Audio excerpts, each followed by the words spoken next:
bien, bonjour, chers internautes, chers auditeurs. Merci beaucoup d'être avec nous pour cette premier rendez-vous avec de la deuxième table ronde. La deuxième table ronde qui est donc comment passer du télétravail confiné au télétravail confirmé, ce qui va nous faire toute l'année et il y a de quoi en dire, et plus exactement réinventer le lien.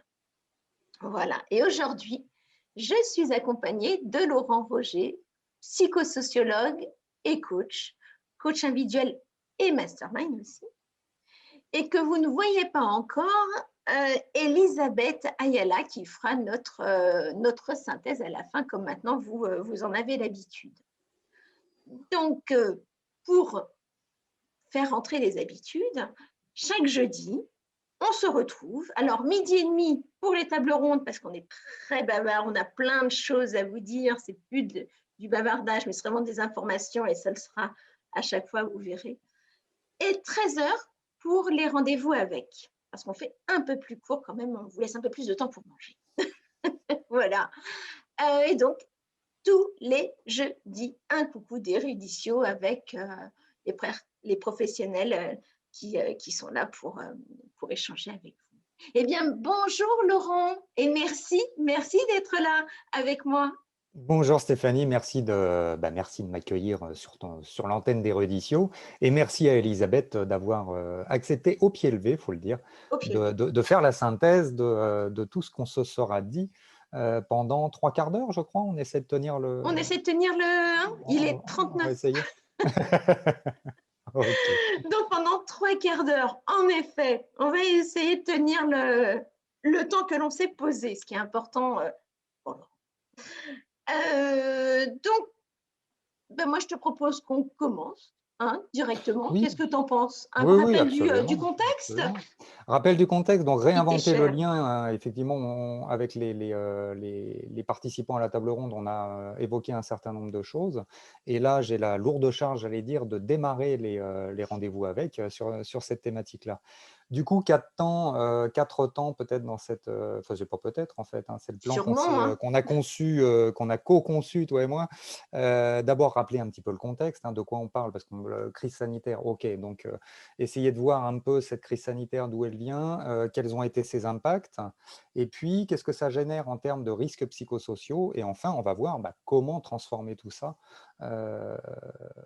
donner Positivement. quelques pistes et quelques outils pour transformer cette situation positivement, comme tu le dis. Très bien. Eh ben, je te laisse commencer en effet Ouais. par rappeler ce contexte. Quel est-il? Même si, alors, en amont, hein, c'est pas pour vous faire peur, c'est juste que, et comme vous le dira Laurent, rien de tel que de regarder les choses factuellement. Voilà, aucune utilité de se faire peur pour rien. De toute façon, on vit, c'est notre quotidien, tout à chacun. Et puis de ces choses factuelles, de ce côté pratique, eh bien, redémarrer sur comment réinventer. D'ailleurs, le mot vient de Laurent. Réinventer le lien. Alors, vas-y, Oui, explique-nous factuellement ce contexte. Oui, comme tu le disais, l'idée n'est pas de faire peur aux gens, mais j'ai reçu des vœux là cette année qui étaient oh bah dis donc, j'espère que l'année 2021 va être mieux que l'année 2020 parce qu'elle était vraiment catastrophique. Ok. Et alors partant de là, ok, catastrophique en quoi? Bah, effectivement, au début de l'année 2020, il y a une crise sanitaire qui émanait a priori de Chine, qui s'est répandue très rapidement partout dans le monde. Ok. Ça nous a valu derrière 2 confinements pour un total de 10 semaines. Et puis, plusieurs semaines de couvre-feu. Le dernier en date a démarré le 15 septembre 2020 et il est toujours en cours. Voilà, grosso modo, pour le rappel du contexte. Derrière, ce contexte, il a eu un certain nombre d'impacts Tout à fait. Alors sur là, on va vous donner différents quelques domaines. chiffres et voilà. On va vous donner quelques chiffres qui vont… Le but encore, n'est pas de se faire peur, c'est juste d'être factuel. Absolument, de poser les choses. On a même réduit, hein, en travaillant ensemble, Stéphanie, en préparant ce rendez-vous avec, on a même réduit, parce que j'avais abreuvé de pas mal de chiffres, et c'est pas tellement, peut-être pas le propos le plus intéressant ou le plus enthousiasmant en tout cas. Donc, impact sur l'économie. baisse de 40% des dépôts de bilan en 2020 par rapport à 2019. Alors, on pourrait dire que c'est paradoxal, parce que justement, c'est là que la crise est tombée. Deux raisons à ça. Il y a eu des aides d'État absolument incommensurables, j'allais dire, Pharaonique, enfin, assez des historiques, records. qui ont fait que, effectivement, plutôt que d'augmenter, les dépôts de bilan ont même carrément baissé de 40%, ce qui est tout à fait significatif. Et puis le deuxième paramètre, c'est que ce qu'on peut en déduire aussi, hein, c'est que les entrepreneurs français ne veulent pas lâcher, c'est-à-dire c'est leur entreprise, c'est leur bébé, hein, on pourrait dire, et qu'ils ont vraiment cette abnégation Donc, de tout mener à fait, jusqu'au bout. hein. Ça, c'est essentiel. C'est vraiment ce que l'on peut noter. C'est que, voilà, il y a de l'énergie en France. S'ils n'ont pas voulu lâcher, comme tu dis si bien, Laurent, c'est que quoi qu'il arrive, c'est leur besoin aussi, besoin financier parce qu'il faut manger, besoin aussi en énergie parce qu'il y a des entrepreneurs qui aiment être entrepreneurs. Et ça, donc, c'est quand même, enfin, la France n'est pas un pays mort, loin de là. Et Loin de là, ça, oh c'est là, loin de là, oui, oui, oui, oui. loin de là. Et ça, c'est quand même une chance que l'on a. Et à partir du moment où on n'est pas mort, et bien, il y a donc tout est devant. Il n'y a qu'à construire, il n'y a qu'à se prendre en main. Et bien donc, je te laisse continuer avec les merveilleux chiffres. Oh, merveilleux, je sais pas. Impact Non, sur je ne pense pas. l'économie, hein, on était sur la baisse, effectivement. Il y a quand même des prévisions pour les plus pessimistes qui envisagent une hausse de 75% des dépôts de bilan en 2021 par rapport à 2019. Donc, ça veut dire que la balance qui était plutôt à la baisse pour les dépôts de bilan redépasserait de 35%. Ce ne sont que des prévisions. Il est extrêmement difficile de savoir comment l'année 2021 va se dérouler. Mais voilà, Voilà. ce sont des Alors, prévisions ce qui sont sont des faites. prévisions, mais malgré tout, voilà, l'être humain étant fait, s'il a besoin de créer, il y aura peut-être un moment de doute ou autre. Et dans ces cas-là, eh bien, allez chercher de l'accompagnement, restez pas seul, réinventer le lien, c'est notre titre aujourd'hui, mais c'est vraiment essentiel parce que finalement, à un, on peut construire, mais à plusieurs, on va beaucoup plus loin, on est chargé d'énergie. Donc, Mhm. ne restez pas seul. Oui, 75%, nos 75%, c'est énorme, j'ai même du mal à le dire, mais ce n'est pas une fatalité. Alors, Oui, continuons, ouais, ouais, c'est ça. Non, c'est une hausse de 75%. C'est pas 75% des entreprises et c'est une qui risquent de prévision. déposer le bilan, hein, bien entendu. Et c'est effectivement. Ouais. Ouais. Alors, continue sur l'emploi. Sur l'emploi, effectivement, les conséquences sur l'emploi. En 2020, une hausse de 7,5% des demandeurs d'emploi en catégorie A.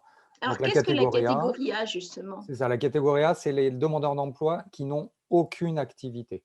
Voilà, il y a au niveau de Pôle emploi, hein, il y a C'est plusieurs voilà, catégories comme cette ça. partie qui fait qu'en effet, il n'y a pas d'activité, il n'y a rien.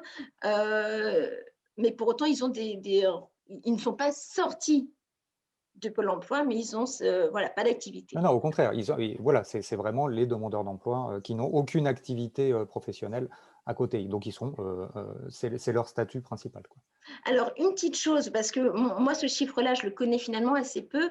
Mhm. Quelle était la norme? Les années précédentes, la fourchette, la moyenne, on était plutôt à combien? Ça pouvait varier de peut-être plus ou moins 2% sur des années traditionnelles. Donc là, 7,5%, c'est quand même une très grosse hausse. Et en Ouais, même temps, fois ça a 3, fois été. 4. Oui, c'est ça, par rapport à des années traditionnelles. Maintenant, il y a eu de grosses fluctuations en 2020, hein. Le troisième trimestre a vu une baisse importante du chômage des demandeurs d'emploi, hein. Donc, ça a été D'accord, très fluctuant et c'était au gré des confinements. Bien entendu, pendant les confinements, oui. ça a monté Ça a monté, énormément. d'accord. Maintenant, je vais te proposer la suivante, prévision de suppression de Oui, oui, parce que alors, plusieurs. cette hausse, elle est surtout due à la non-création d'emplois. Cette hausse de demandeurs d'emploi, à la non-création d'emplois en 2020. En 2021, la crainte des économistes, c'est qu'on en arrive à de la suppression d'emplois. C'est-à-dire qu'on entend beaucoup dans les médias des grandes entreprises qui sont là au bord de licencier, de faire des plans de Oui, sauvegarde de des l'emploi, hein, ruptures, des, ouais, tout à fait. voilà. Et puis, il y a aussi tous les petits entrepreneurs Oui, forcément. on peut penser aux restaurants ou au commerce de détail, etc., où ça commence à être compliqué. Certains sont encore fermés depuis le mois de mars. Donc là, il y a également des répercussions à envisager pour 2021. Alors, maintenant, sur l'entreprise, Sur l'entreprise, je crois que le comment ça se maître mot, passe? le maître mot, ça a été l'adaptation, hein. Les entreprises ont été vraiment très réactives à s'adapter, que ce soit sur le plan économique, stratégique, juridique, managérial. Vraiment une grosse adaptation. Et puis, peut-être la mesure phare qui a été mise en œuvre, hein, et qui a été d'ailleurs plus que préconisée par le gouvernement à un moment, ça a été la mise en place du télétravail. Mais tout ça dans l'urgence. On l'a déjà développé, on ne va pas le redévelopper là, on en a déjà beaucoup parlé Mais ce qui prouve en dans la effet table que ronde. ce pays n'est pas mort, quoi, loin de Ah, là. loin de C'est là, loin de qu'en là, loin de là. effet, enfin, adaptation sur le plan économique, évidemment, hein, parce que la situation est critique, juridique, stratégique, mais quand on s'adapte, c'est qu'en effet, il y a de l'énergie, il y a des gens qui sont là, ça bouge. Et après, ben voilà, maintenant on arrive un an après, donc il est temps de mettre, de chacun se responsabiliser, de recréer Oui, un bon lieu pour redémarrer, parce que c'est quand tout est cassé, entre guillemets, que finalement, il y a tout à construire, il y a tout à reconstruire, il y a tout à remobiliser. Et puis, on est surtout tous en lien. à la fois, il n'y a plus le choix quand tout est cassé, comme tu disais, et en même temps, donc on peut voir aussi l'autre face de la médaille, qui est l'opportunité que ça donne de réinventer les choses, hein, De pour réinventer les reprendre, choses. pour reprendre notre titre. Alors, justement, les indépendants, eux, comment ça se passe? Les indépendants, un seul chiffre, hein, en janvier 2021, 80% des indépendants, c'est d'une source, hein, c'est une enquête de l'Union des auto-entrepreneurs et des travailleurs indépendants, et enquête qui a été faite en janvier 2021. 80% des indépendants avaient retrouvé moins de 60% de leur chiffre d'affaires par rapport à 2019. Donc c'est quelque chose de vraiment De cool. conséquent également sur les indépendants. On n'en parle pas forcément toujours, donc Non, ça mais ça c'est méritait essentiel, d'être en mentionné. effet, C'est vraiment de... une catégorie qui est importante, quoi. Et puis Alors, et puis l'impact de voilà. la crise sanitaire sur la population en général, c'est-à-dire la population qui travaille, hein, on a évoqué le télétravail tout à l'heure. La population qui travaille, c'est donc en fait retrouver à télétravailler la plupart du temps de son domicile, hein, puisque pendant les confinements, tout était fermé. Et ce qui a impacté forcément le foyer, l'organisation familiale. Quand les deux parents travaillent, qu'il y a des enfants, que les écoles sont fermées, ça veut dire que toute la famille se retrouve à la maison en même temps. Alors que d'habitude, ça ne se passe ça que le week-end, mais là, les parents en général ne travaillent pas. Bien sûr, on parle en général, il y a toujours des points particuliers avec des personnes qui travaillent le week-end, etc. Donc, grosse, grosse, grosse adaptation aussi dans les foyers, puisque le travail s'est invité dans les Ouais, foyers, les demeures. où j'ai eu, moi, par exemple, le témoignage de personnes où c'était madame qui s'occupait des enfants le matin et monsieur qui télétravaillait, parce que parfois, il n'y a qu'un ordinateur pour la maison. Euh, donc, monsieur qui télétravaillait le matin, et on inverse les rôles l'après-midi, et le soir, le soir ou fin d'après-midi, l'ordinateur, il est pour les enfants, pour travailler les cours à distance. Donc là aussi, grosse faculté d'adaptation, et bravo à tous. Bravo, Et à toutes, bien entendu. bravo. Et alors, donc là aussi, ce qui veut dire, c'est que finalement, ces foyers, quand on est entrepreneur, quand on est une entreprise, mon entreprise concurrente, mon fournisseur est dans la même situation que moi. Ah, ça, pour Pour le coup, cette oui. fois-ci, l'ensemble de mon économie est dans cette situation. Ce qui veut dire que finalement, les cartes sont redistribuées pour tout le monde. Oui, dans une certaine mesure, en effet. Voilà. Dans Alors une certaine évidemment, mesure. hein, les petits artisans ne sont pas exactement à la même hauteur que la grosse entreprise, loin de là. C'est très Et clair. voilà. Mais malgré tout, dans la majorité de la population, ça a quand même un impact. Et donc, voilà, les artisans qui sont en concurrence, les autres n'ont pas pris d'avance sur vous, en tout cas. Donc, ne vous Non. démobilisez pas. euh, Conservez votre énergie et recréez, et limite, recréez peut-être des alliances aussi. Allez dire, Laurent. Non, j'allais simplement aller dans le sens de ce que de ce que tu disais, c'est que tout est à reconstruire. Tu disais personne n'a pris d'avance, etc. Bah, il y a des personnes, il y a des entreprises, des entrepreneurs qui ont réagi, qui se sont adaptés plus rapidement que d'autres. Voilà. Bon, Voilà. ben, ça, c'est chacun à sa mesure. Mais on verra tout à l'heure qu'effectivement, il y a des outils éventuellement d'accompagnement parce que tout le monde ne réagit pas de la même façon au changement en général. Et alors, qui plus est, un changement aussi brutal et généralisé que celui qu'on a connu. Ouais. Et c'est pas grave. Et surtout, c'est pas grave. C'est pas parce que vous avez forcément eu besoin, ou pas forcément, mais c'est pas parce que vous avez eu besoin, en tout cas, de prendre ce recul, de vous refaire du bien, de reconstruire quelque chose, d'acquiescer le choc, qu'il y a péril en la demeure. Mm, mm, mm. Reprenez votre énergie. euh, de la cendre, il n'y a qu'à reconstruire, de toute façon. Donc, Oui, oui, et puis on absolument. est là. Et puis vous n'êtes pas seul, en aucun cas. Alors justement, parle-nous un peu de ce que c'est. Qu'est-ce que c'est que les risques psychosociaux? Parce qu'on est en plein dedans. Oui, alors les risques psychosociaux, ils ne sont pas apparus à la faveur, j'allais dire entre guillemets, parce que c'est pas vraiment une faveur, de la crise sanitaire, hein. C'est quelque chose qui est connu depuis plusieurs décennies, hein, qui est rentré dans la loi dans les années 2000. À la base, la loi reconnaissait le stress, effectivement, hein. Et puis, on s'est aperçu que le stress, bah, ça générait un certain nombre de choses. La définition officielle des risques psychosociaux, je ne la connais pas par cœur, donc je vais vous la lire, hein. Les risques psychosociaux sont donc définis comme un risque pour la santé physique et mentale des travailleurs. Leurs causes sont à rechercher à la fois dans les conditions de travail, les facteurs liés à l'organisation du travail et aux relations de travail. Voilà ce que sont les risques psychosociaux. La définition de, est-ce qu'on a mis, oui, on a mis la source, hein, de travail-emploi.gouv.fr, donc Tout chacun à peut fait. la retrouver facilement. Et donc là, en effet, c'est ce qui est assez étonnant, c'est qu'avec le télétravail, les RPS, ce qu'on appelle les RPS, sont rentrés à la maison parce que le travail est lui-même rentré à la maison. Bien sûr. Alors, on va pas développer tous les aspects des risques psychosociaux parce que ça prend en compte effectivement l'ergonomie, le juridique, enfin tout un tas de choses, hein.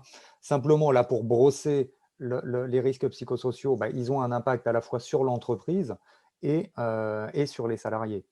Bien sûr. Et par ricochet, effectivement, comme tu le rappelais, sur bah, les personnes du foyer aussi qui sont présentes, bien Qui sont entendu. là. Quelques impacts comme ça, des risques psychosociaux sur l'entreprise. Une augmentation de l'absentéisme, des arrêts de travail. C'est en général, hein, alors peut-être en particulier sur 2020, mais en général, de toute façon, les risques psychosociaux génèrent ce genre d'impact sur l'entreprise. Un taux de rotation du personnel élevé, ce qu'on appelle aussi le turnover. Une dégradation, un risque de dégradation du climat social. Tout ça, ça entraîne une baisse de productivité. Et puis éventuellement, des atteintes à l'image de l'entreprise.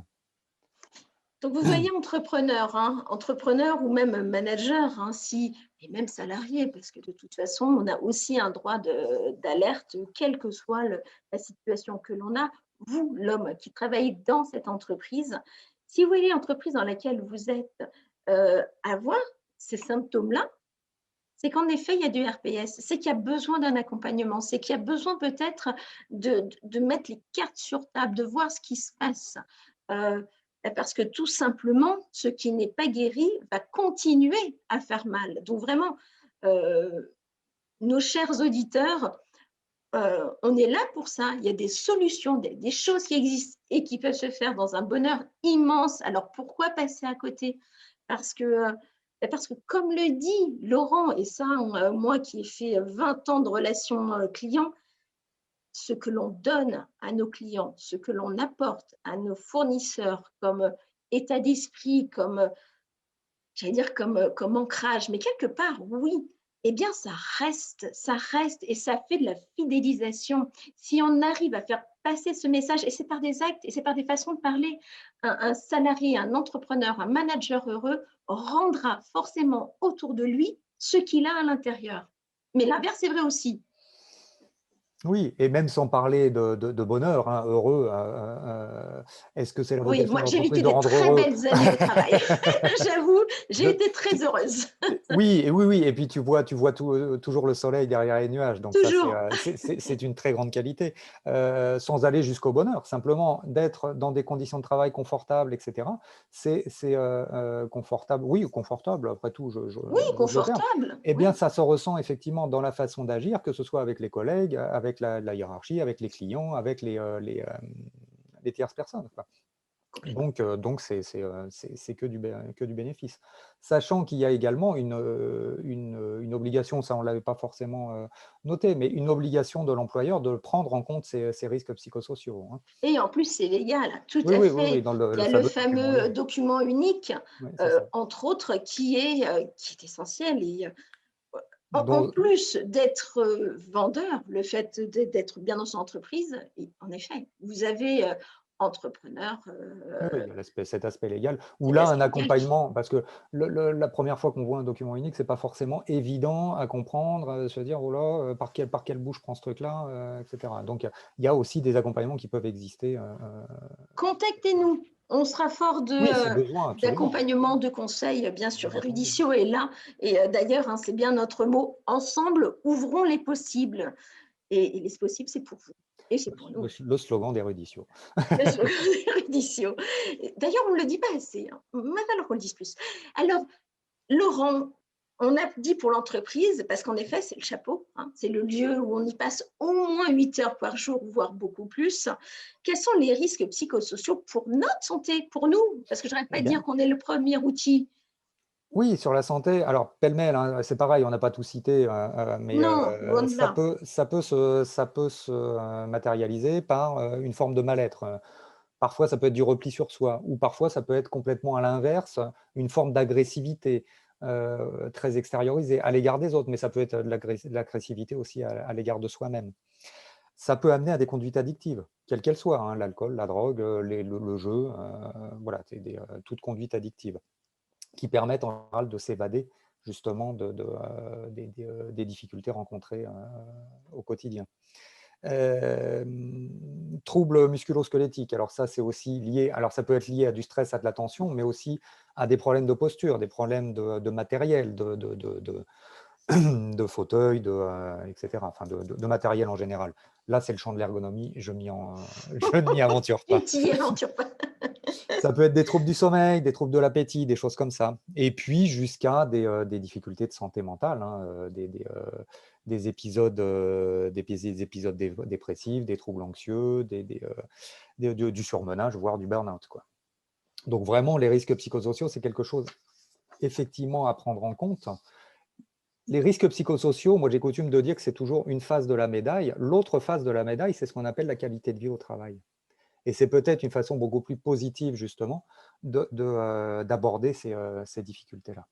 Tout à fait. Donc, voilà, vraiment, hein, vous, nos internautes, faites attention à vous, faites attention à vos équipes en tant que manager, en tant que salarié, en tant qu'entrepreneur. Faites attention à vous parce que vous êtes le premier outil pour votre vie privée, parce qu'évidemment, puis aujourd'hui en télétravail, clairement, mais pour votre travail aussi. Hein.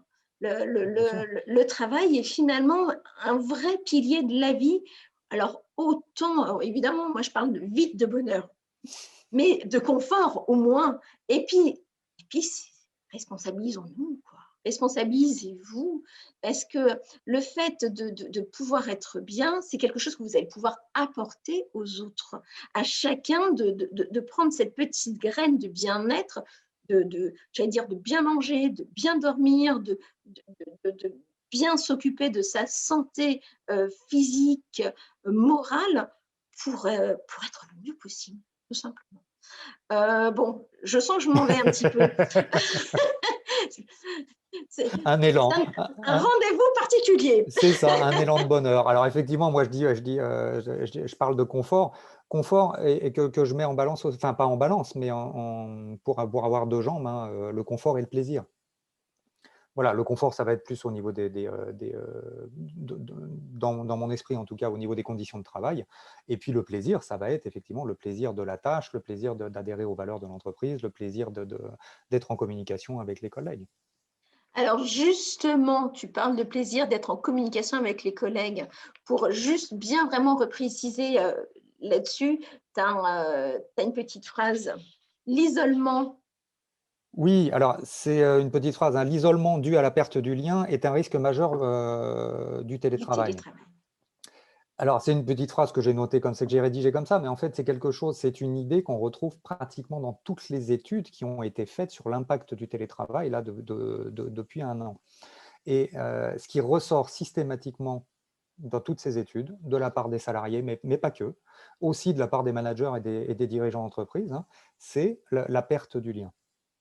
La perte du lien, j'ai entendu une vidéo, enfin regardé une vidéo de Boris Cyrulnik, hein, qui est l'inventeur du concept de résilience, qui explique, là il sort un livre là, Oui, en janvier, mercredi. mercredi, ah bah tu vois, Ben, il est, oui, tu aujourd'hui. sais plus que moi. Je pensais qu'il était sorti la semaine dernière, mais peu importe. Ah, peut-être, peut-être Ah ben aujourd'hui. oui, donc c'était hier. Ouais. Enfin bon, peu importe. Toujours est-il qu'il explique qu'un cerveau qui n'est pas en lien avec d'autres cerveaux finit par s'atrophier. Il mène des études, hein, alors j'ai pas lu son bouquin bien entendu, hein, puisque je me le suis pas encore procuré, Un peu mais court. oui, ça aurait été un peu court et je lis pas assez vite. Mais c'est vraiment des études extrêmement fiables parce que basées sur de la neurologie avec tous les appareillages qu'on a maintenant pour mesurer les électroencéphalogrammes et toutes ces choses-là. Enfin bon, c'est pareil, là je suis pas spécialisé là-dedans, donc je vais pas m'aventurer. Mais vraiment, oui, renseignez-vous, écoutez ce que réalise Boris Cyrulnik, parce qu'en effet, hein, c'est exactement ça. Enfin, je vous parlais à la dernière table ronde de l'impact d'un bébé qui n'était pas caressé, touché et autres. Le cerveau s'atrophie. Et je peux vous le dire, et je peux vous le dire. Ça a des... Et voilà, ça se répare. Ça Non se mais répare bien entendu. merveilleusement bien. Mais c'est la même chose pour l'isolement. Exactement ce que tu dis, Laurent. Dans l'isolement, on va sécréter des hormones, en fait. Bah, est-ce que c'est des hormones, des neurotransmetteurs? Ça, je sais pas trop en fait précisément, mais Il disait, ouais, ce on ne matin, développe j'écoutais, pas, il c'est dit des ça, hormones. c'était des hormones, ok. Et Bah alors, il dit alors peut-être que des neurotransmetteurs aussi, hein. oui, oui, oui, oui, Euh, oui. Mais quoi qu'il en en soit, effet, c'est un impact physique, en tout cas. on ne développe pas la même chimie corporelle selon qu'on est totalement isolé, qu'on est en contact avec beaucoup de personnes, selon qu'on est avec des personnes qui ont 2 générations de plus que soi ou qu'on est avec des personnes de sa génération, de son âge, on ne développe pas les mêmes choses. Moi, j'avais relevé une phrase que j'avais trouvée très intéressante, c'est: «On a besoin physiologiquement de l'autre pour devenir soi-même». Je trouve ça absolument extraordinaire. Alors on pourrait dire c'est de la psychologie, et cetera. Lui, il appelle ça de la psychoécologie. Bon, on va pas s'étaler là-dessus parce que je crois qu'on pourrait faire 2 heures, Oui, surtout tellement avec c'est nos deux. passionnant. Pour une fois, c'est En moi tout qui suis cas, gardien du vraiment, temps. renseignez-vous. D'ailleurs, si Boris Cyrulnik entend notre vidéo, nous serions heureux, c'est presque un appel, de vous rencontrer. Mais de toute façon, on essaiera d'aller vers vous. Non, on n'essaiera pas. On ira vers vous. Honoré, en effet, oui. Et donc, ben, continuons. Alors oui, euh, comment transformer? Parce qu'on voit qu'on, oui, les choses ne sont pas simples. Factuellement, c'est complexe. Aujourd'hui, pratiquement, c'est complexe.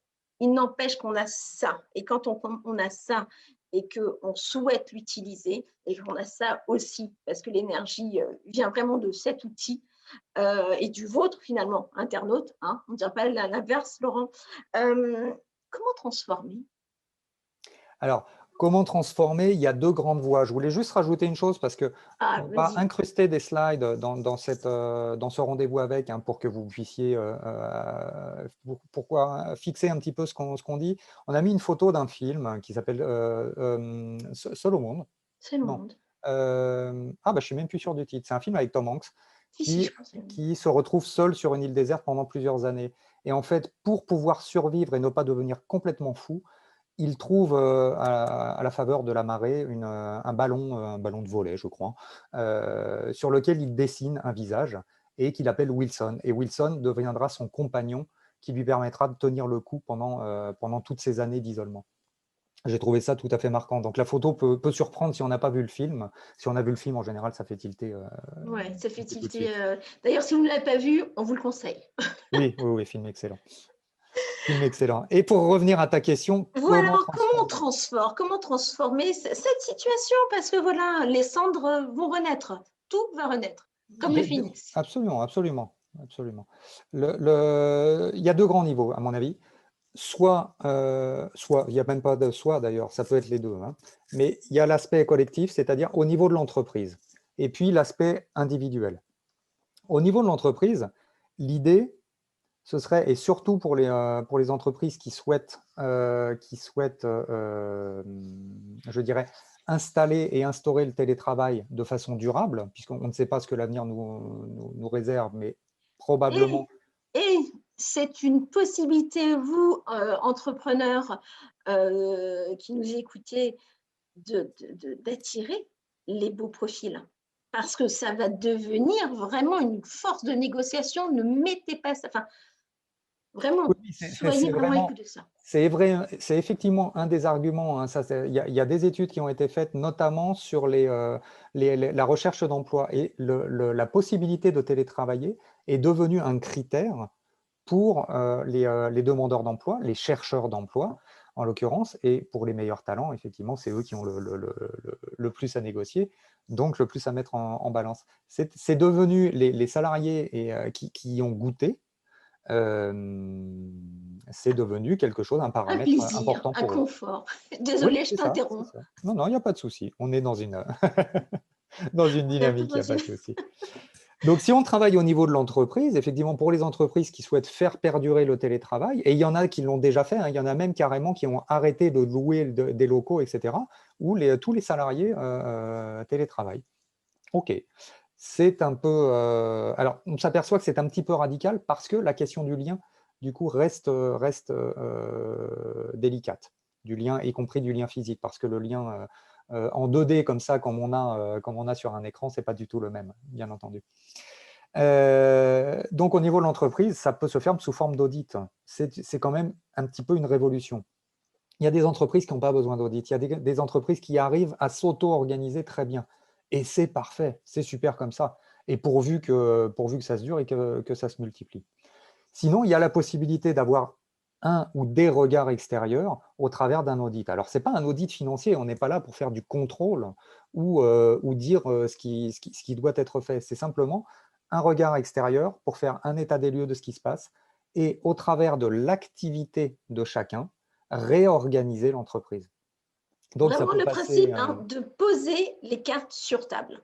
c'est ça, Vraiment, de tout voilà, remettre à plat. que tout le monde soit acteur, finalement, hein, tout le monde, en tout cas tous ceux que vous souhaitez soient acteurs, et vraiment, alors en psychosociologie, il y aura Laurent, Elisabeth et Laurent Elmedioni en ergonomie, Audrey Oui. Coste en juridique et d'autres encore à venir.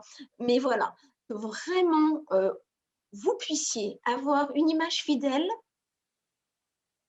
de votre Un état des entreprise, lieux, un un état état des des lieux. lieux à partir duquel l'entreprise peut reconstruire. Encore une fois, hein, l'audit, c'est une étape pour faire un état des lieux. Et puis, pour la reconstruction, l'entreprise peut être accompagnée également ou pas. C'est selon son choix et ses propres ressources internes. Tout à fait. Et donc, dans cet accompagnement, il y a le coaching de groupe. Coaching de groupe étant coach de groupe, entre autres, il y a vraiment des outils qui sont révélateurs, qui sont en toute bienveillance. Ça s'appelle la démocratie profonde, que d'ailleurs Mandela a utilisé sur des grands groupes de personnes. Et donc, il n'y a aucune difficulté. Dans ces cas-là, plusieurs coachs. Et j'allais dire on danse, mais quelque part, oui, finalement, on danse avec ce système, parce qu'en effet, ce sont des relations systémiques.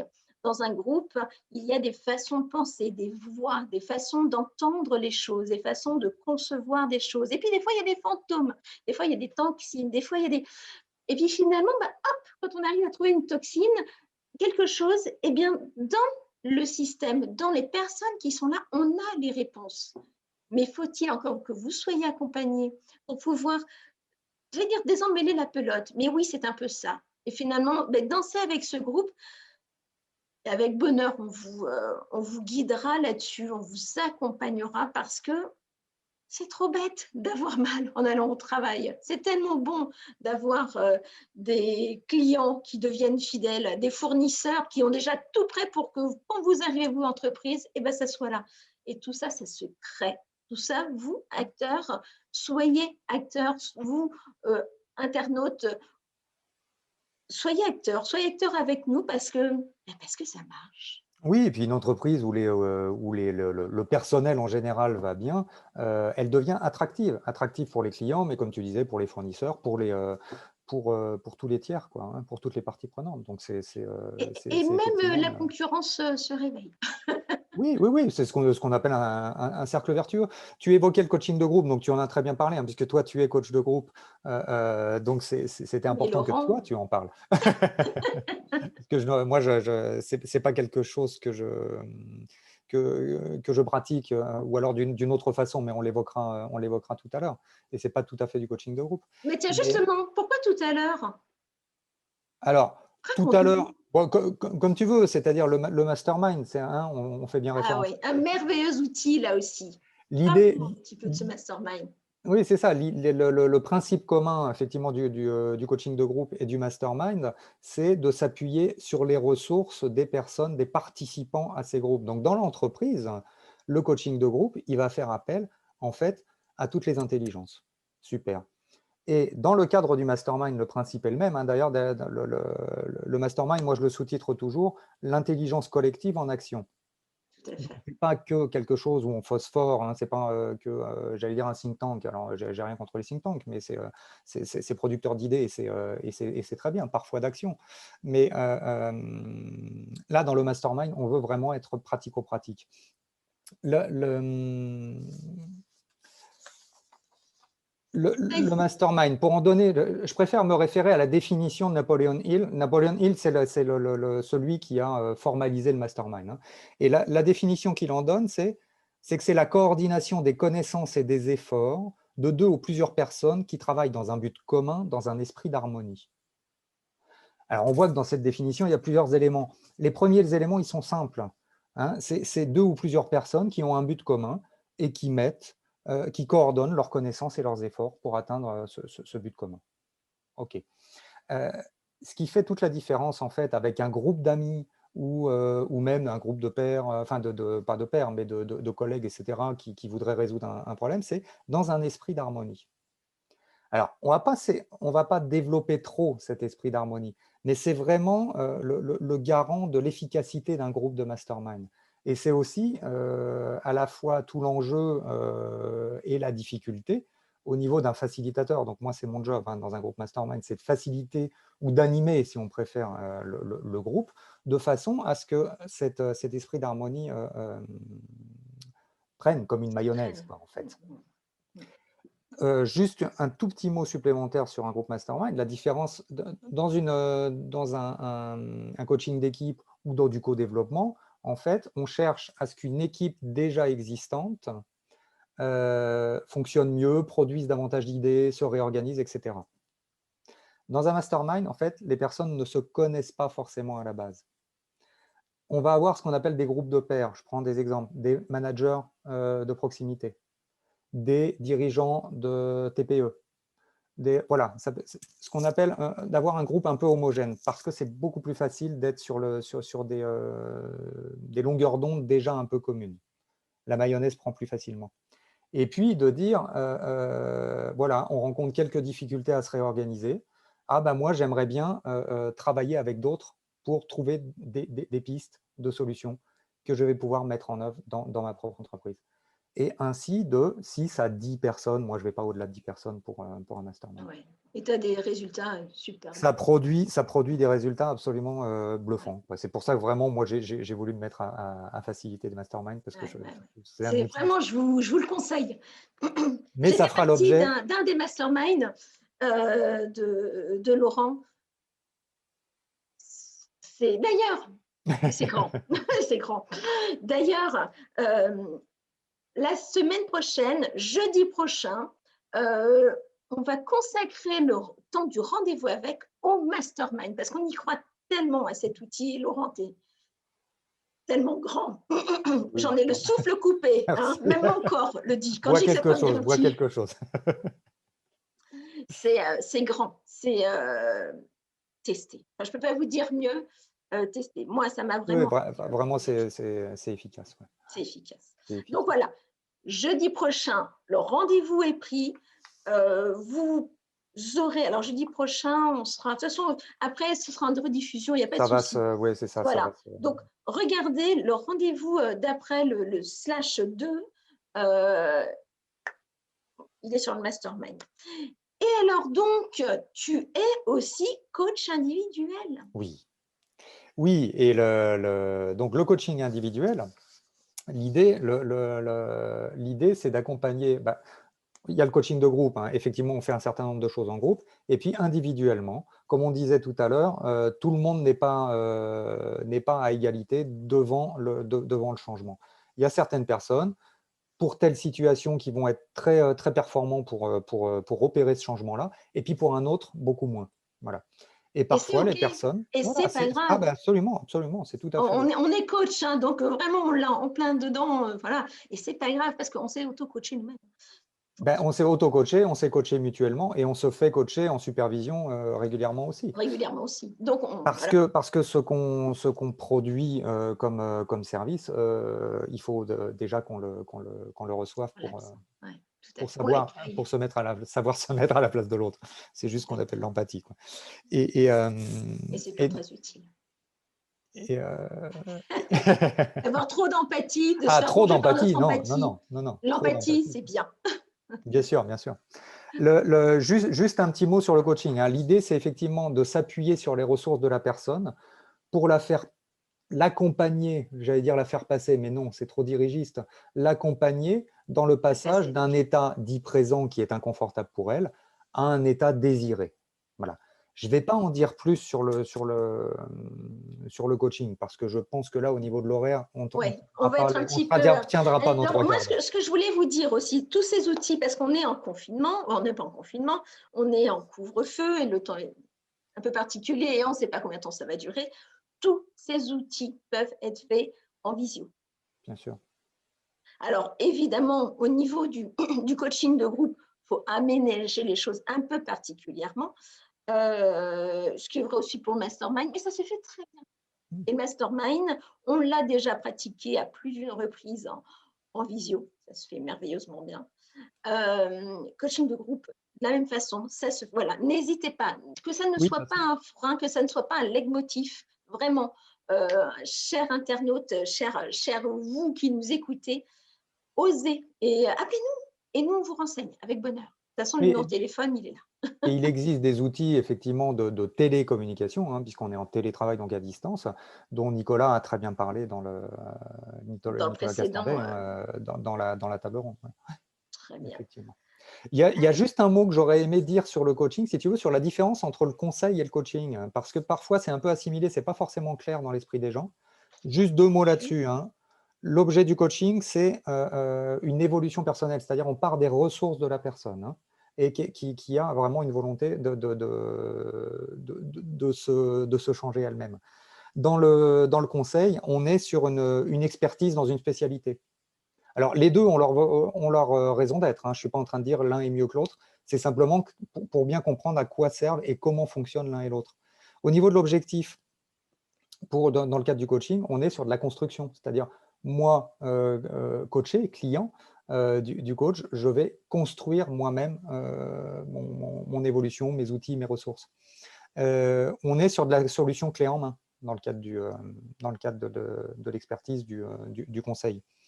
Au niveau de la question, le coaching va poser la question comment? Comment ça se passe? Comment tu Oui, vas faire comment? Oui, pour atteindre ton objectif? De quelles ressources tu as besoin? Voilà. La question à laquelle pourrait répondre le conseil, c'est quoi faire? On n'est pas sur les mêmes, on n'est pas oui. sur la même chose. Et puis, en termes de recherche, on recherche vraiment la mise en action dans le cadre du coaching, c'est-à-dire on n'est pas que dans le diagnostic et puis la recherche on est vraiment dans la mise en action, sinon ça n'a Ça, pas c'est essentiel, ça c'est n'a pas lieu d'être. essentiel, hein. C'est ce que dit vraiment, vraiment Laurent, et tu as entièrement raison de préciser ça. Quand on est dans le coaching, on n'est pas force de conseil parce qu'on n'a pas de conseils à donner. Les solutions, Non, comme dans un groupe, elles sont chez vous, elles sont en vous. Ce dont vous avez besoin, c'est un moment de pause. le Une conseil. pause dans votre vie pour pouvoir être guidé et que l'on vous pose les bonnes questions. En tout cas, celles qui vont vous permettre de trouver cette substance et d'en créer quelque chose.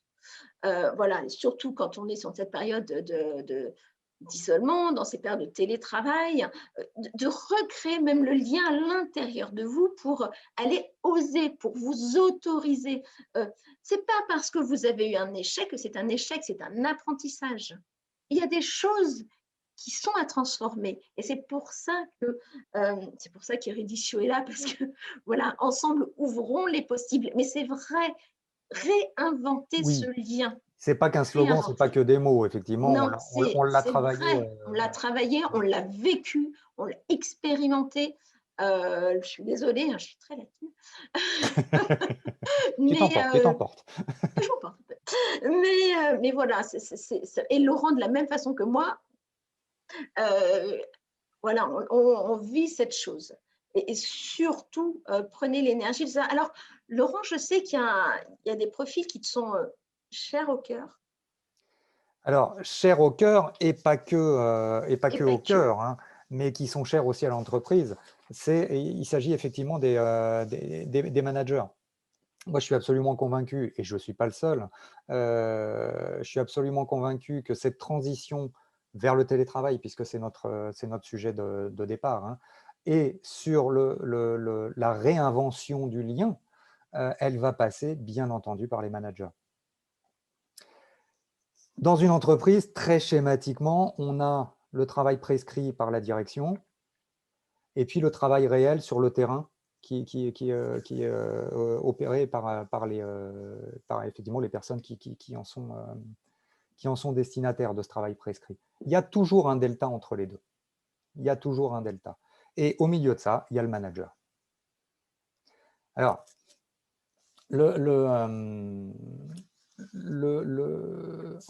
en France, on est quand même, en général, c'est toujours la même chose, c'est des généralités, donc que personne ne se formalise quand je dis ça, hein, et ce n'est pas une critique, c'est un constat. On est quand même dans des organisations assez pyramidales, assez hiérarchisées dans les entreprises françaises. Moi, je m'appuie sur les travaux d'André Comte-Sponville, qui est philosophe et qui a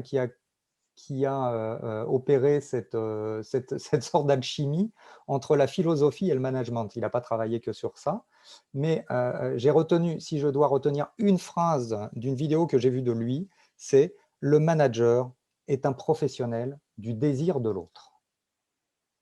Je ne vais pas vous faire toute la démonstration qu'il fait en appelant à la rescousse, enfin, c'est même pas à la rescousse, en se fondant sur le travail de divers philosophes, y compris de l'Antiquité, mais parce que je le ferai beaucoup moins bien que lui.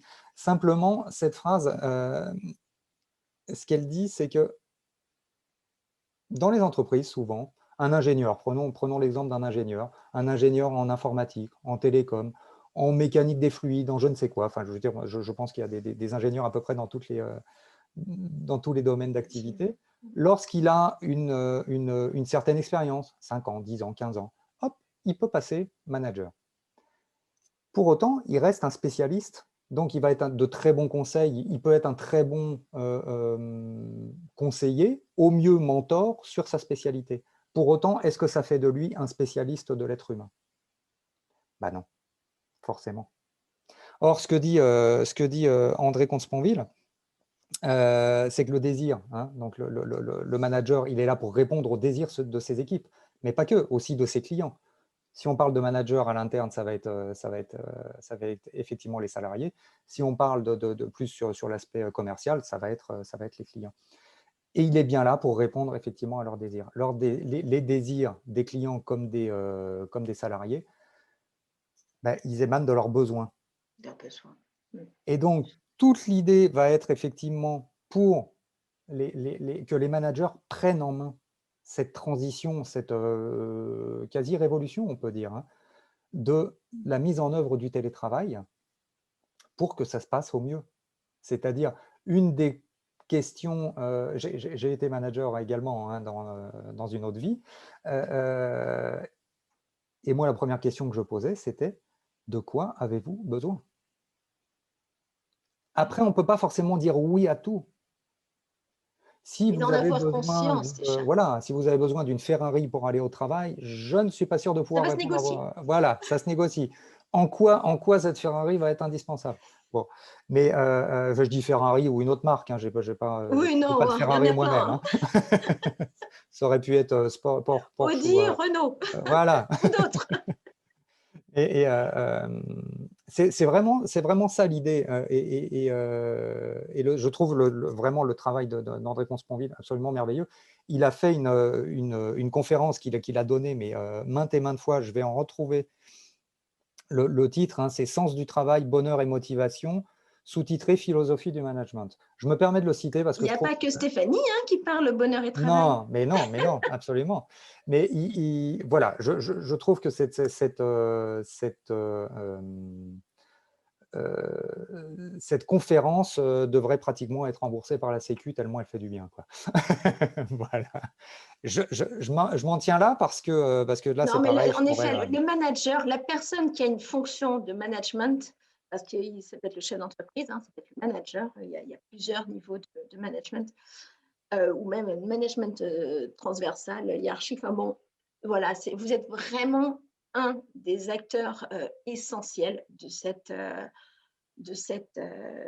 période. Et finalement, tout à chacun est acteur de sa vie. C'est peut-être le bon moment pour avoir faire partie d'une grande entreprise, un beau bébé. Combien de fois j'ai entendu oh, « j'aimerais faire autrement, j'aimerais faire comme ci, j'aimerais… » Eh bien, arrêtez, j'aimerais faire. Allez-y, internautes, osez, autorisez-vous. Vous pouvez être accompagné. C'est le moment. C'est le moment. Allez-y, foncez. De toute façon, il n'y a plus qu'à faire. On n'a plus qu'à construire. Alors, C'est le moment. construisons, réinventons. Complètement, et c'est le moment parce que c'est ce qu'on disait un petit peu en introduction, et du coup, je crois que ça nous amène probablement vers une conclusion. On sera presque dans les temps, dis donc. C'est ce qu'on disait, c'est que la terre brûlée peut être un terreau tout à fait fertile pour faire pousser de nouvelles plantes.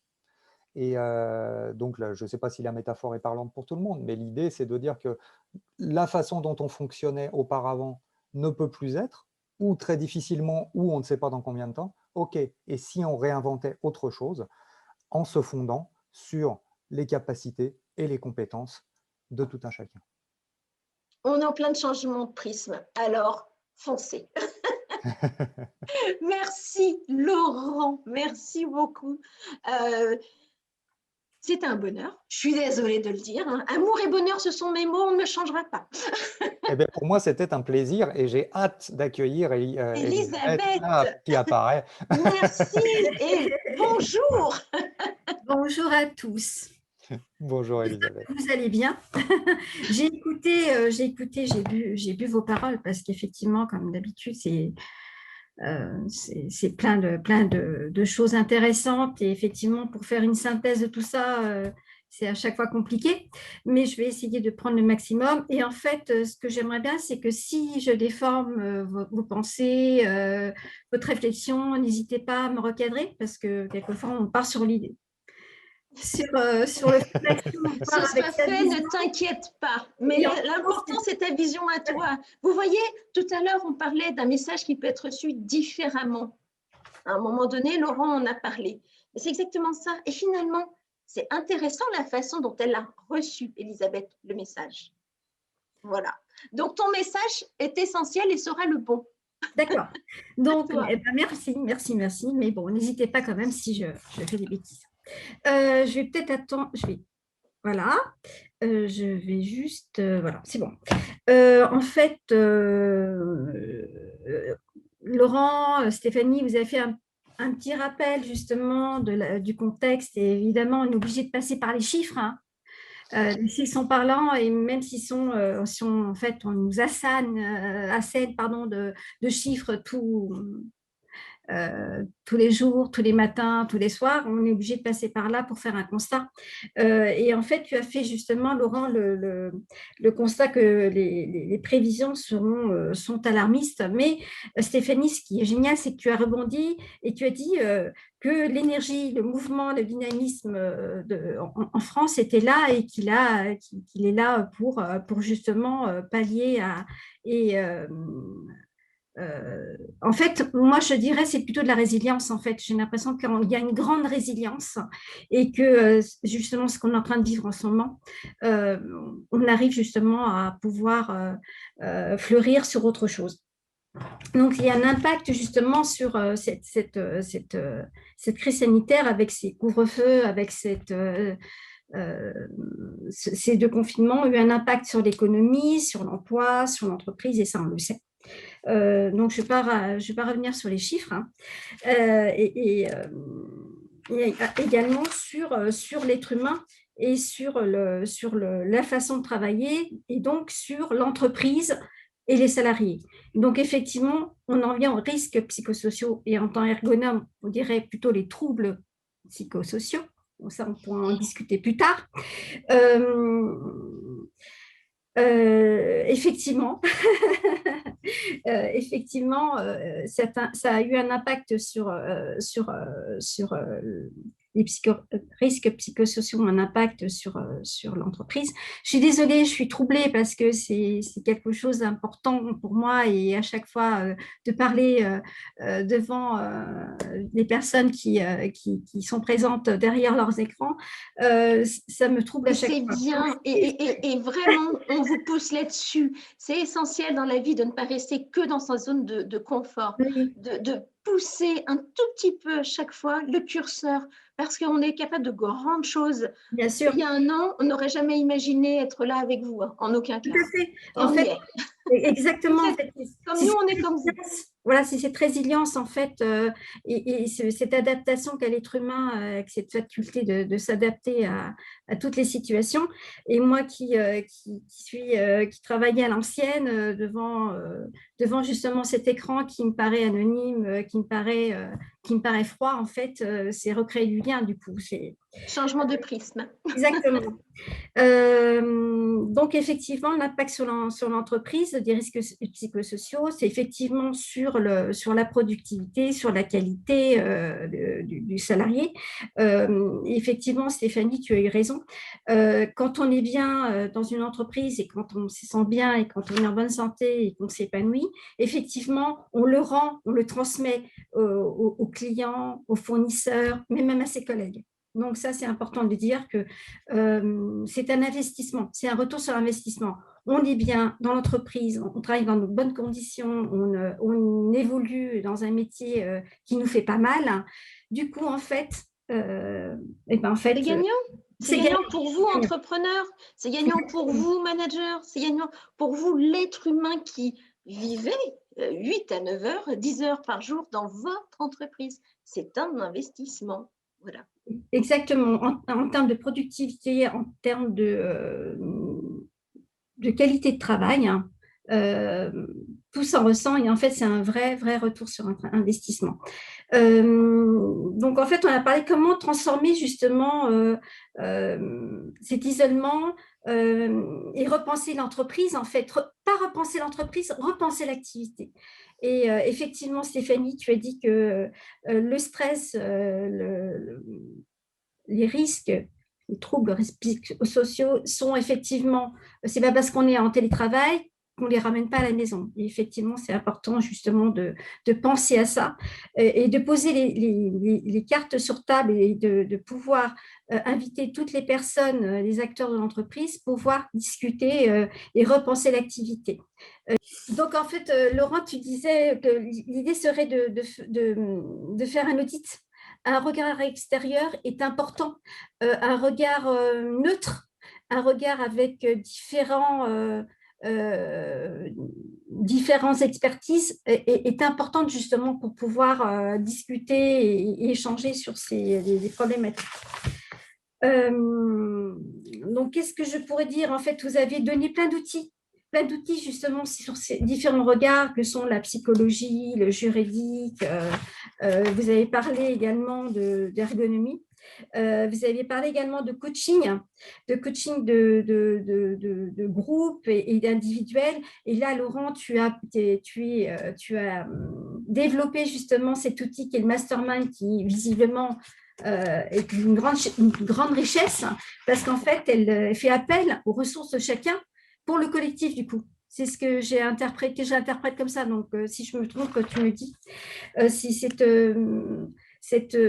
synergie, en fait, ce dynamisme, cette ressource qui est là et qui du coup, fait écho sur tout le monde.